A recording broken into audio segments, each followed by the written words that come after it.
কি করুম কোন মানে আমাদের যেহেতু ফুটপাতে আমি ব্যবসা করি কোনো ক্রমে হয়তো আমাদের পেট চালানিও দায়ী হয়ে যাবে কেন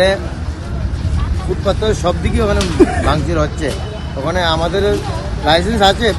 ভ্যান্ডার লাইসেন্স আছে টাকা সত্ত্বেও আমাদের নোটিশ দিয়েছে এখানে জায়গাটা তো আমাদের না গভর্নমেন্টের এখানে ভবিষ্যতে কোনো হয়তো কোনো কিছু করবে আমাদের হয়তো ভালোর জন্যই করবে হয়তো কোনো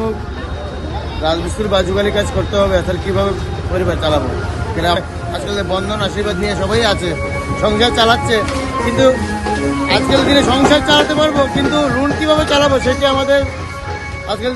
চিন্তা করছি কীভাবে আমরা সংসার চালাবো কীভাবে আমরা কী করবো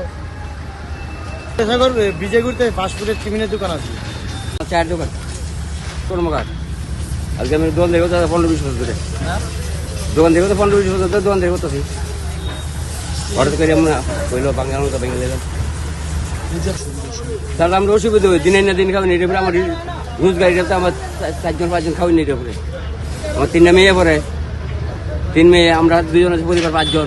এটাতে বন্ধন এটাতে সব কিছু আমার এটার থেকে না আমার কী উপায় হবে এটা আমার টাইম করে যাই না বন্ধন হচ্ছে 2-1 কিস্তি মায়ের 7,000-2,000 টাকা সংসার করতে 5 জন সংসার করতে কত লাগে আমার 3টা মেয়ে পড়তেছে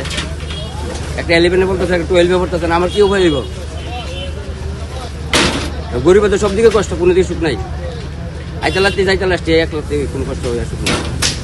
আপনারা জানেন ভিডিও আইছেন আমরা উপরে নির্ভর কী করবো না করবো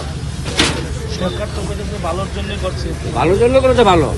তাতে আমরাও খুশি না ভালো করলে তো ভালো আমরাও খুশি না সব দিকে ভালো আমার একা ভালো হইব 10-এর ভালো হইব আমার একা তো ক্ষতি হয়েছে না 10-এর ক্ষতি হয়েছে 10-এর ক্ষতি যে ক্ষতি আমার একই ক্ষতি আপনাদের এলাকায় জানানো হয়েছিল আমরা কাউন্সিলর হয়ে গেছে এটা ভাঙা পড়বে আমরা স্টল দিব স্টল দেওয়ার সময় আমরা নিজেরা স্টল দিব এখন কি করবেন কিভাবে সংসার প্রতিপালন করবেন আর কি করতে হবে ডেলি আইতে ডেলি যাইতে হবে জিনিসপত্র নিয়ে ও নিজেরা কি ডেলি টাইম যাই না করতে পারে